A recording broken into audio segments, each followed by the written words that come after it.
everybody. It's a rainy Saturday here in Madison, and today I'm talking about how to practice jazz. And so this is specifically geared for how do you practice jazz as a non-jazz player that's really interested in getting into this field, because I realize that learning to play jazz can be really daunting and really overwhelming. So I'm going to try and break it down for you into a couple simple steps. So this video podcast series is, I think I'm going to do 3 different videos for the 3 different steps so they don't get too overwhelmingly long.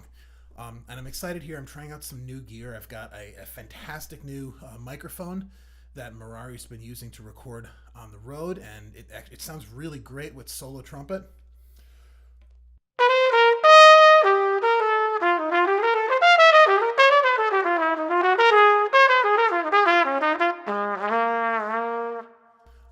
So we're going to be playing around with that idea today and talking a lot about jazz.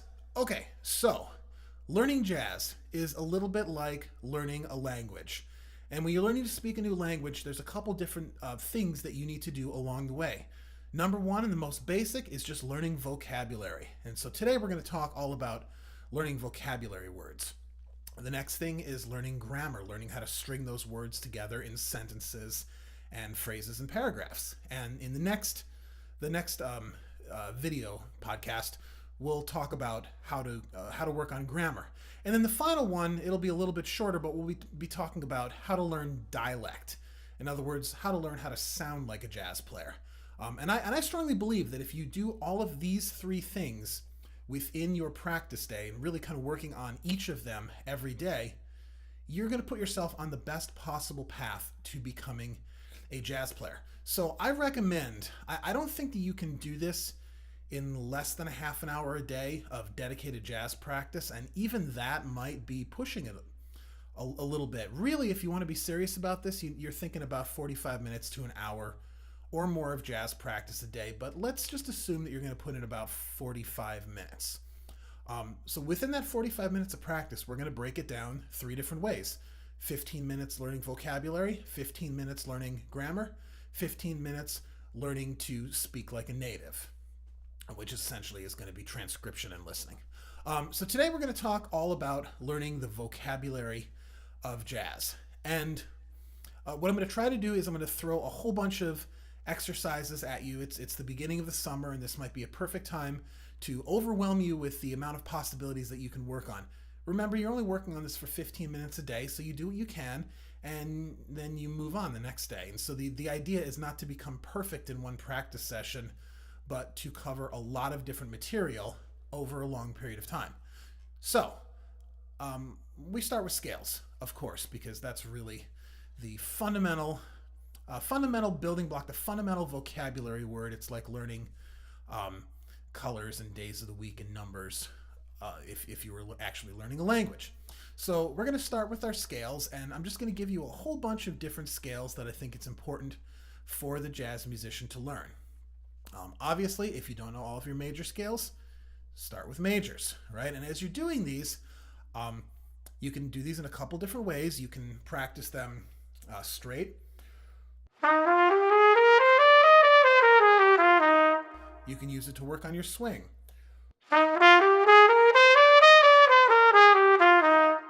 I also really like to take the scales all the way up to the 9th and back down, or maybe even further. But just getting used to the idea that the 9 is a really nice note that we want to incorporate in your jazz lines.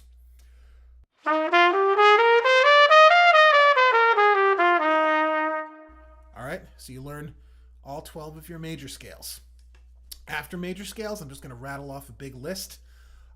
If you don't know what any of these scales are, there's a great resource that Jamie Aebersold, jazzbooks.com, has been putting out for what feels like about half a century now. It's called the Scale Syllabus, and it's available for free on jazzbooks.com. And it will show you about 30 to 40 different scales and the chords that they go with and what they're called and what they're used for. And it's a really valuable resource, so I urge you to consult the Scale Syllabus. Anyways, after your major scales, learn your Mixolydian scales with a flat 7.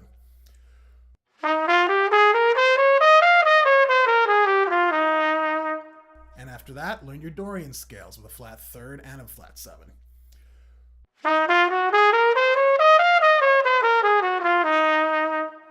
as you're practicing these, a really great way to do it is, of course, go around the circle of fourths.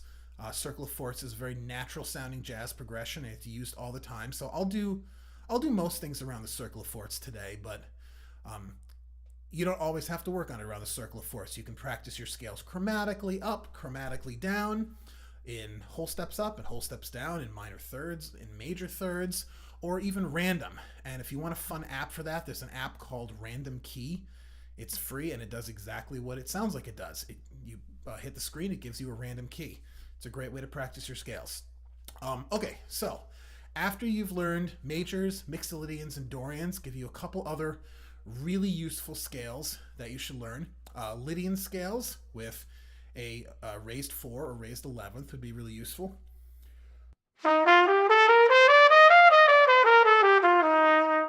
And their companion, Lydian dominants, with a raised 4 and a flat 7.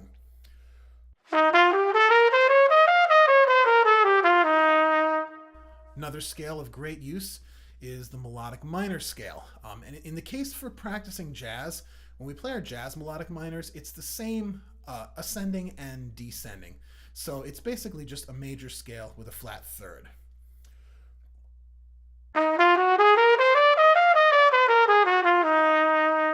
And don't worry about messing around with any of that natural minor melodic minor on the way up, natural minor on the way down.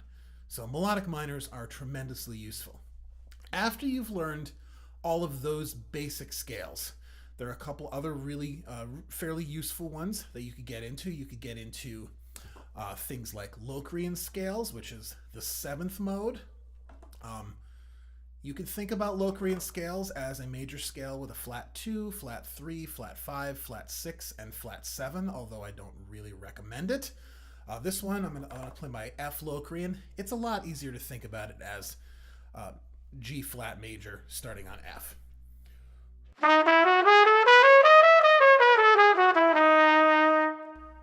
It's an easier way to learn it. I don't care how you learn it. Honestly, whatever gets it into your head the best is really the most efficient way for you. You could also work on your natural minor scales and your harmonic minor scales.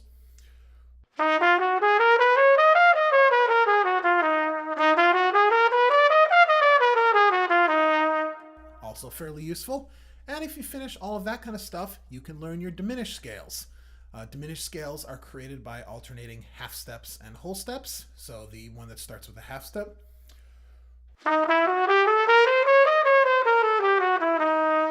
or the one that starts with a whole step.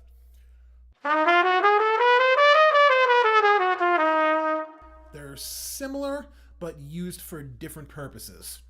The one starting with the half step is used over dominant chords with alterations, with flat 9s and other assorted alterations. The one starting with the whole step is used over diminished 7th chords. And then finally, learn your whole tone scales.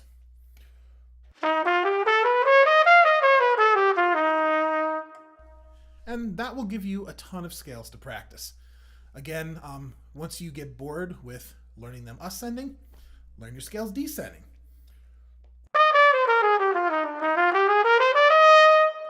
And then, in as many orders as you possibly can, you can also play a couple fun games where you try to play all of the modes of a major scale at once. So I'm going to take C major, and I'm going to play the first mode ascending, second mode descending, third mode ascending, fourth mode descending, and so on and so forth. So I'll play all the different modes.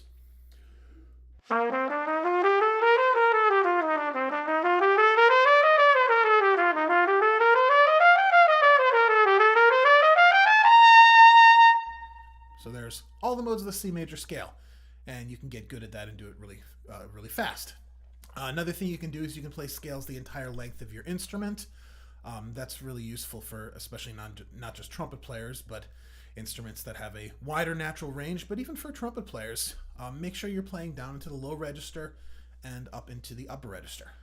All right, so that's scales. Spend a little bit of time working on scales. The corollary with your scales, of course, is arpeggios. Just like the scales, play these up to the 9th.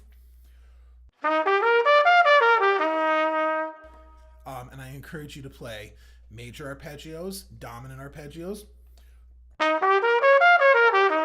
minor arpeggios, could play things like half diminished, or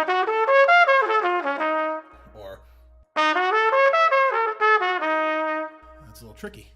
You could play fully diminished arpeggios. You could play augmented. You could play dominant with a flat 9. You could play arpeggios with a sharp 11. It'll require you to go all the way up to the sharp 11.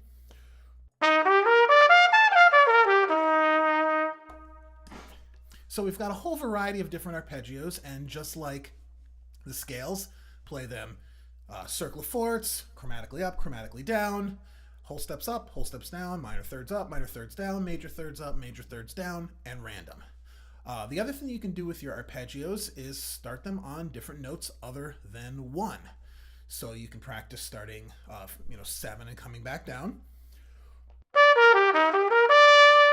Or another thing that works really nicely is practice your arpeggios starting on the 3 and going up to the 9. Right? So that was actually an F major arpeggio, even though I never actually played the F. So you have to kind of get used to hearing this is the root. And then the next one.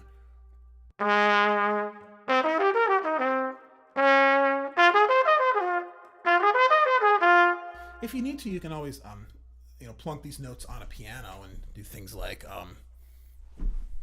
well, I don't have my piano on right now, so we'll do that later. Okay, so those are your arpeggios. Arpeggios are great to practice as well. Third thing, they're called digital patterns. Digital patterns are essentially number patterns, digits as in numbers, and you can make up a million of these things. So I'm just going to give you a couple really basic digital patterns to go on, and then you can come up with a million more. So a really easy one is just 1, 2, 3, 1 in whatever key you're in. And so I can take that and I can go around the circle of fourths.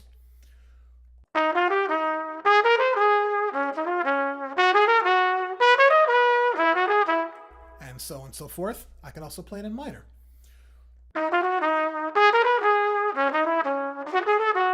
Or I suppose I could play it as part of a diminished scale.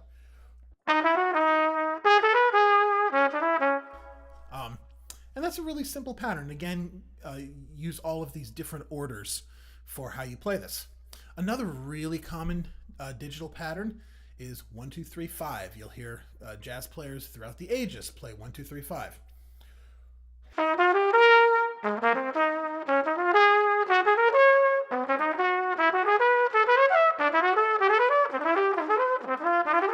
Right, fairly simple. And again, with 1, 2, 3, 5, you can lower the third and play it minor, lower the fifth and the third, play it half diminished.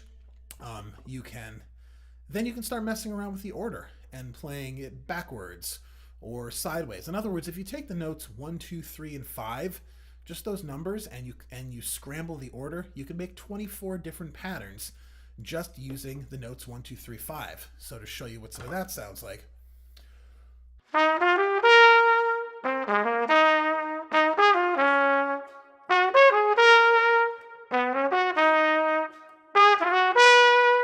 So I try to do a whole bunch of different 1, 2, 3, 5 patterns around the circle of fourths. And again, this is just all good vocabulary learning. You're going to get these things in your fingers. And so you can invent as many different digital patterns as you want. Again, the options are nearly unlimited with the amount of numbers that you can work with. Final thing, and I think these are really fun to practice. They're essentially approach tones. So we're going to take our circle of fourths and we're going to play each of the root notes of the circle of fourths, and we're going to approach them from a half step below. So starting on F and then going to B flat, I'm going to approach F from a half step below.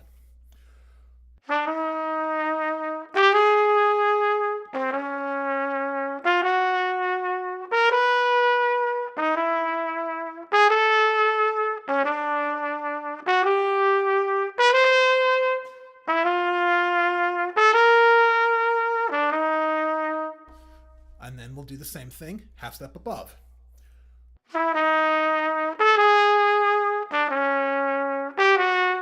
And so on and so forth. The next thing we'll do is you can do 2 half steps below or 2 half steps above. Or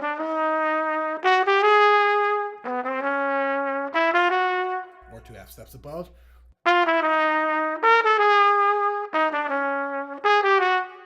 And then you can do a cool trick called an enclosure, which is a half step above, half step below, then the note itself.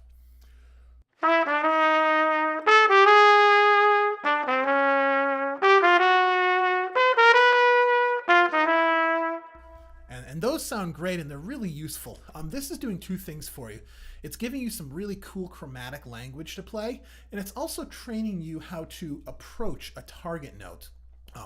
Playing jazz is a little bit like playing chess, where you're thinking about where you're going instead of necessarily where you actually are. So this is a great exercise in training you to think about where the next target note is. And again, you can come up with a whole bunch of different approach patterns.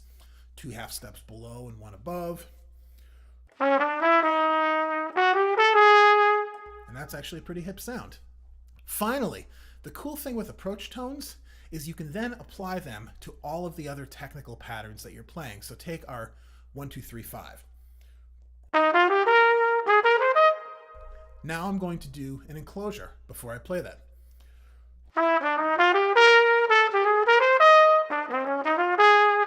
Right? And all of a sudden we've got a really hip sounding pattern.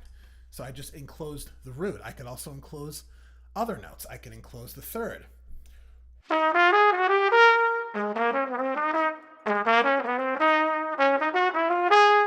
I could enclose the fifth.